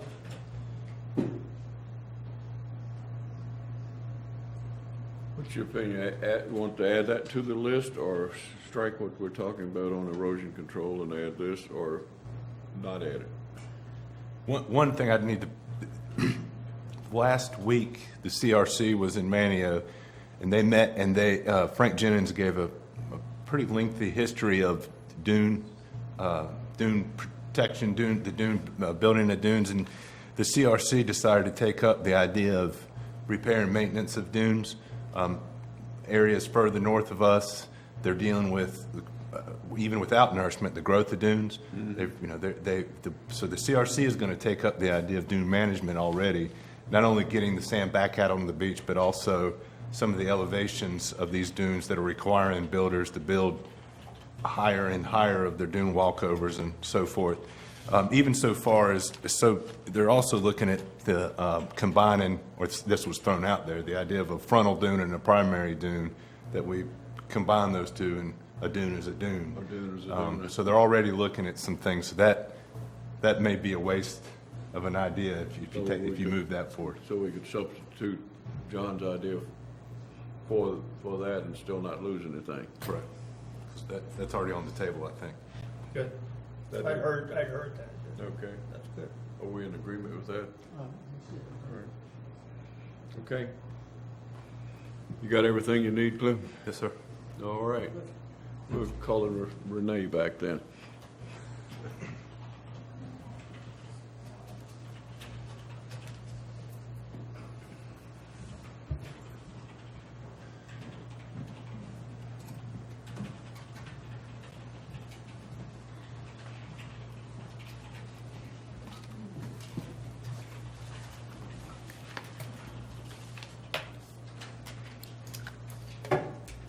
Thank you. Okay, thank you very much. We'll have Renee back. Mr. Light, do you have anything for us this morning? The only thing I have, Mr. Mayor, is I would like to have an opportunity to discuss some pending litigation matters with the board regarding the Richardson case and the other town condemnation cases for beach nourishment easements at the appropriate time in order to protect the attorney-client privilege and preserve that privilege. We have two more items, and then we can go into closed session. I think it might be best. That'd be fine. Okay.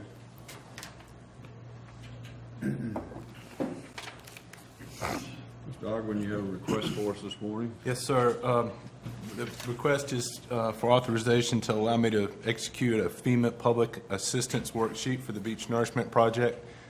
As you're aware, the mayor and I went to the Dare County Board of Commissioners meeting on Monday to request up to $12.5 million, which would be 50% of our projected costs for either our 2018 or 2019 maintenance project. And that the board unanimously approved that request. Running simultaneously with the town project is the FEMA reimbursement for the loss for Hurricane Matthew. Staff has been working directly and very closely with FEMA as we've come up with the probable cost for this project. After much consideration, it was clear that we needed to have a project that we could combine the towns with the FEMA project for construction purposes, while we still have to keep these two projects separate and apart for documentation. So what we're requesting, and Dave Scott can explain this a little bit more in detail, but you have in your packet an explanation of this process, how we've gone through this, the summary, and the request would be to allow me to sign the project worksheet of that would authorize $16,195,337.14 for sand reimbursement for loss of Matthew, which was about 1.43 million cubic yards. So, David, if you would, go ahead and run them through the process that we've engaged with FEMA. Yes. Good morning, Mr. Mayor, Board of Commissioners. In your packet is a very wordy narrative, and what I hope to give you is just an executive summary of the contents of that narrative. Okay, so the sand losses that we sustained from Hurricane Matthew, which occurred on October 8th and 9th, 2016, are defined as Category G permanent work overview with FEMA, And so the process that we have followed was initially a post-storm condition survey, which was completed in October of 2016. And from these survey results, it was determined that there were sand volume losses that equated to approximately 1.43 million cubic yards. Since that time, staff has been working with FEMA and North Carolina Emergency Management since 2016 in order to go ahead and define that process and estimate the value of sand losses from post-Matthew. As part of that process, we had submitted an opinion of probable construction costs for a standalone project as one of the first items required as part of that project, in addition to going ahead and providing all the supporting background documentation to include some of the permitting documents, the construction documents, and the annual condition surveys. The estimated value of the cost for that standalone work, which was the losses from FEMA, was estimated at $20,350,704. Now, from that, we were able to go ahead and evaluate the various processes and procedures that we could follow as part of the FEMA Public Assistance Program. They include as follows: an improved project, an alternate project process, and then an alternative procedure pilot program.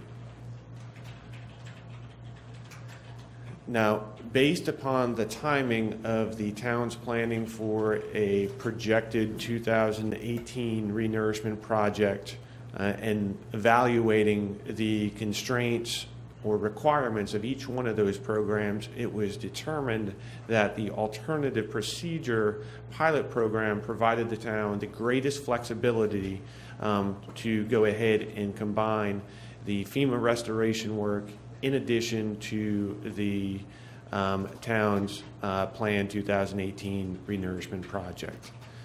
So the first step in looking at that process was to determine a pro rata cost share distribution for the level of work between the FEMA and town work to figure out what the various cost shares would be per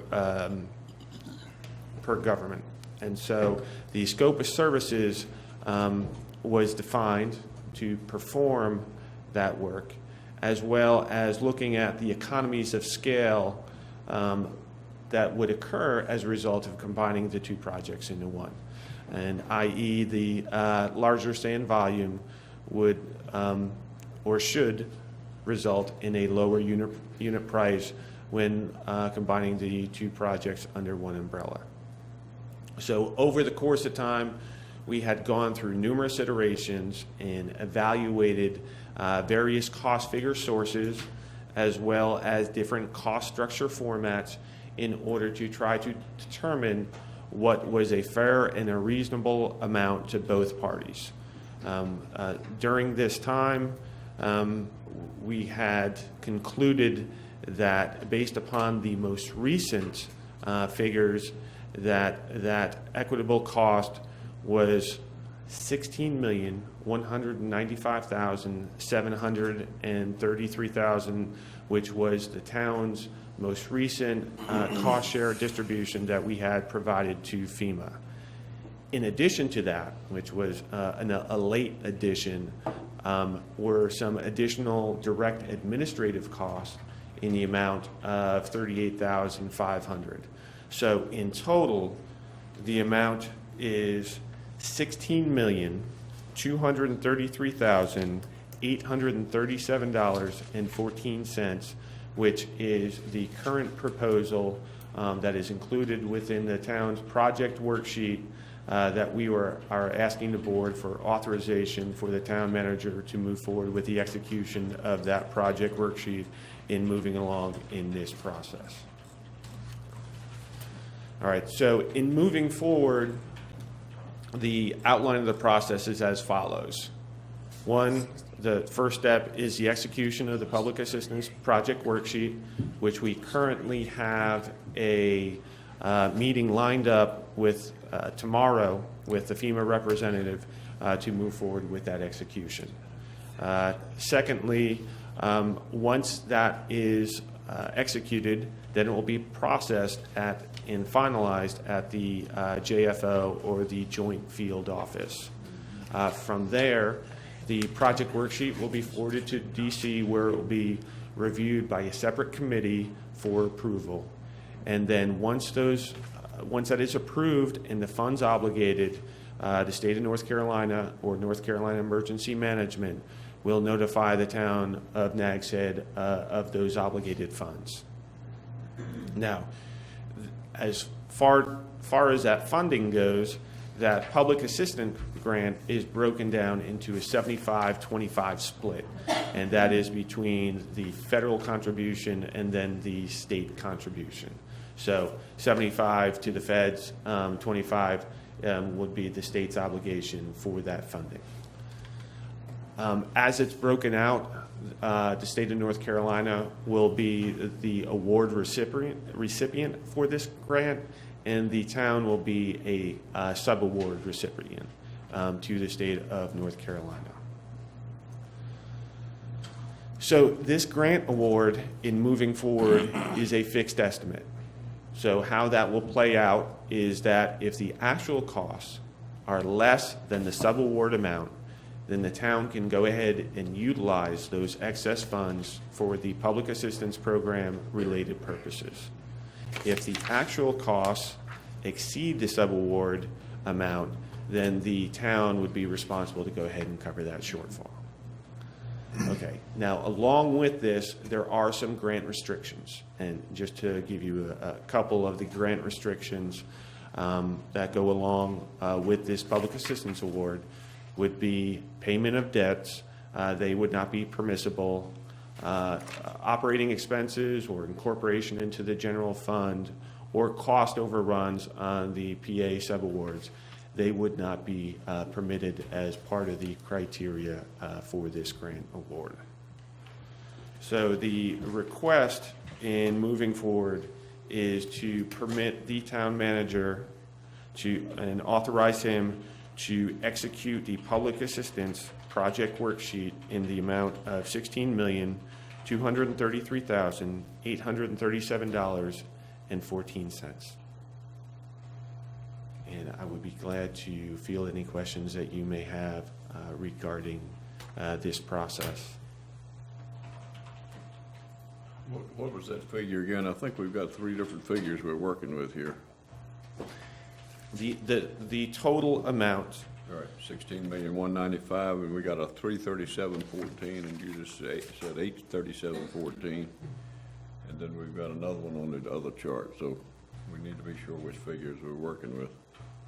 Right. 337.14 is what we got on the other. The amount that was agreed upon was the $16,195,733.14. In addition to that, there are also some direct administrative costs that FEMA will go ahead and include in addition to this.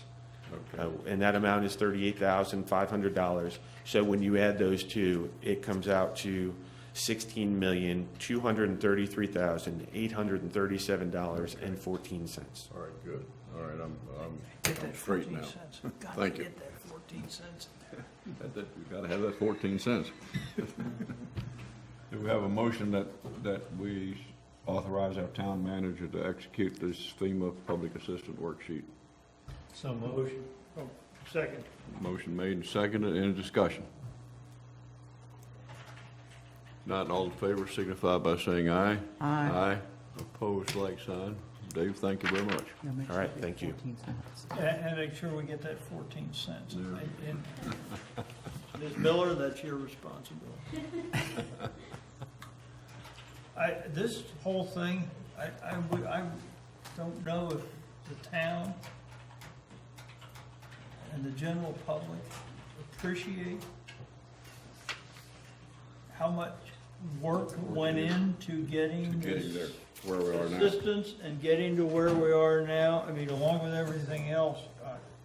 This is tremendously confusing to where we're almost to the point of having to segregate grains of sand as they're put on the beach to be sure the right pot of money is covering them. And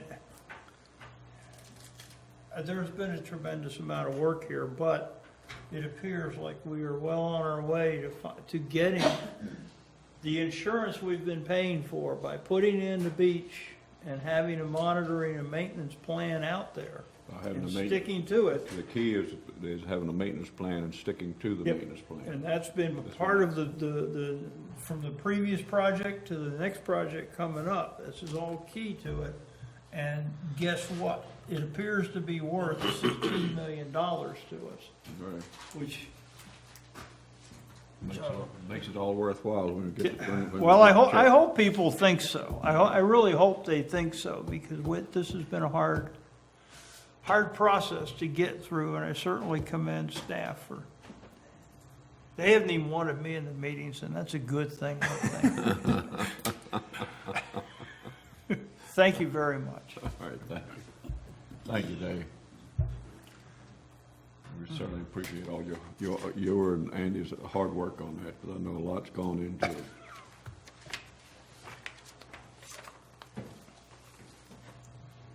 Mr. Ogden, you have another request? Yes, sir, and this is really just whether or not the board wishes to take any action as to reaffirm the town's position when it comes to being opposed to offshore oil exploration or drilling and so forth. The town has a long history of being opposed, going back to January of 1989.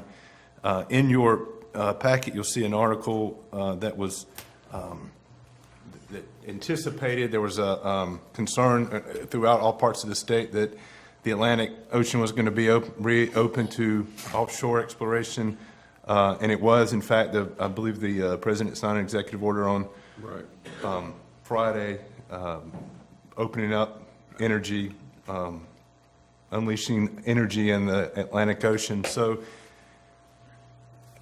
this is just brought before you because of the timeliness of it and whether or not you wanted to take any action to reaffirm your position. If you felt it was necessary, the staff could do so either by a letter, just reaffirming the position and send it to those that may be in new positions with BOEM and other agencies.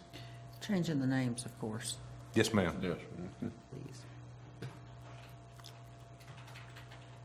I would make a motion that we authorize staff to and reaffirm all past resolutions and correcting the names and send them forward again to all legislatures. I know that that's my motion. Whether they changed or not. Okay. That's my If motion. they're still there, just remind them. Do I have a second to the motion? Second. Motion made and seconded to reaffirm all of our past resolutions to the proper officials. Any discussion? I would note, if we pass this, I would note that some of the articles on this talk about the 32 towns and counties along the coast that have done, I hope we all chime in again. South Carolina's chimed in already. So, Except for their governor, I haven't seen his position yet. But their members of Congress and all their beach towns did. Okay, any further discussion? All in favor of the motion to reaffirm all of our past resolutions on offshore drilling, seismic testing, signify by saying aye. Aye. Aye. Opposed, sign. There being none of it. And Mr. Ogden, I'll ask you to have staff put those in proper format for us, and we'll send them forward. Yes, sir. Good, thank you. Any members of the board have anything they'd like to bring before the board this morning?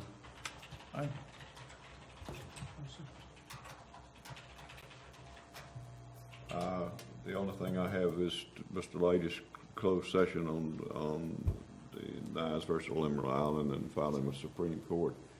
Do we have Mr. Lighty, would you give us the correct? Yes, sir. Yeah, the board needs to enter closed session pursuant to North Carolina General Statute 143-318.11A3 in order to confer with the board attorney regarding pending litigation with the Richardsons and other beach nourishment easement cases in order to preserve the attorney-client privilege. Do we have a motion to that effect? So moved. Motion made and seconded. In discussion? All in favor signify by saying aye. Aye. Aye. Opposed, like sign. There being none, it's so ordered. We shall return.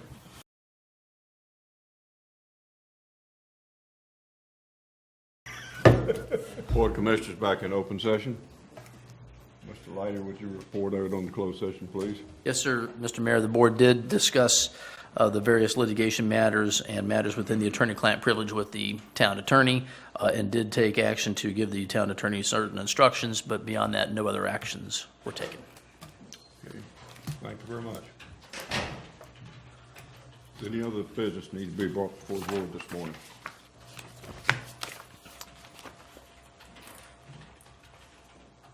If not, we'll recess, and I'm going to recess us until May the 13th with the Dowdy Park opening, because most of us will be there, and then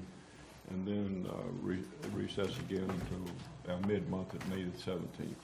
I'm sorry, what was the 13th? Dowdy Park. Oh, yeah, that's right. I forgot there was actually fun stuff involved with this one. I think the 17th is correct. Let me double check that date. Yep, 17th. So the recess until the 13th and then again until the 17th. Are we going to get any formal instructions on Dowdy, what we're to do when we show up? I mean, yes, are we going to sir. have somebody going to give us guidance, or do we just go play? That's being worked on right now. Okay, good. Thank you. All right. Session is recessed.